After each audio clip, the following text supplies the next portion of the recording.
Dobar dan i dobrodošli u Gigatron Unboxing, gde ćemo vam demonstrirati kako izgleda pakovanje jednih zaista impresivnih zvučnika.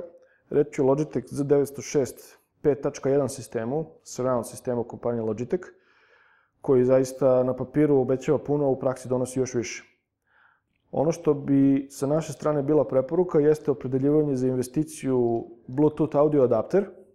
Bluetooth adapter kompanije Logitech, kojim praktično bilo koje zvučnike možete pretvoriti u bežične zvučnike, odnosno Bluetooth zvučnike, i onda ne morate da menjate izvore, da ih povezujete kablom na različita mesta i tako dalje, već možete direktno preko svog računara, tableta ili smartfona slati muziku na montirane zvučnike, bez obzira gde vam se oni tačno u kući nalaze. Tako da u tom smislu niste ograničeni. Već smo spomenuli ove zvučnike koji nose THX sertifikat i sada ćemo otpakovati ovaj sistem koji na papiru donosi čak 500 W snage. Evo kako izgleda pakovanje Logitech Z906 zvučnika kada ga otpakujemo. Dakle, veliki subwoofer koji vidite sa naše leve strane.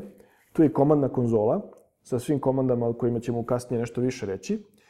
Veliki broj kablova koji je neophodan zbog ovih zvučnika i naravno uputstvo za upotrebu i naravno sateliti zajedno sa svojim centralnim delom. Ovde imamo na dnu svakog satelita nožice koje olakšavaju prijanjanje, tako da se može čvrsto držati u mestu. I osim dizajna, naravno na zadnjoj strani imamo i odgovarajuće konektore u koje vezujete ove zvučnike.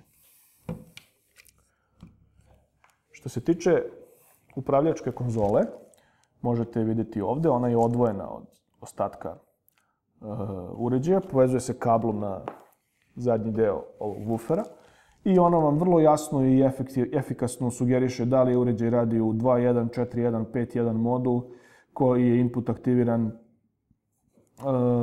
kolika je jačina zvuka i tome slično. Jačinu zvuka možete podešavati pomoću ovog centralnog kružnog dela i otprilike to je to. Dakle, ovo koristite za eksternu kontrolu. Naravno, za još lakšu kontrolu tu vam je daljinac, pomoću koga možete izdavati lake i efikasne komande ovom setu. Na zadnjoj strani subwoofera imamo konektore za sve ove satelite, zatim konektor za konzolu, koji je izdvojen od ostalih, naravno, kao i gomilu ulaznih elemenata koje ovde možete videti, uključujući klasične bananice, koaksijalne priključke i tako dalje.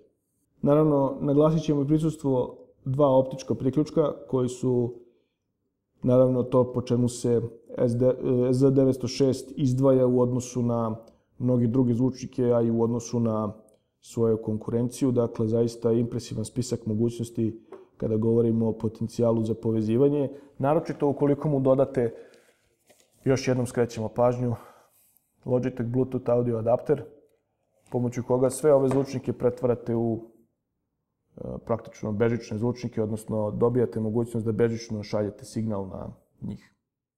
Hvala vam što ste pratili unboxing Logitech Z906 zvučnika.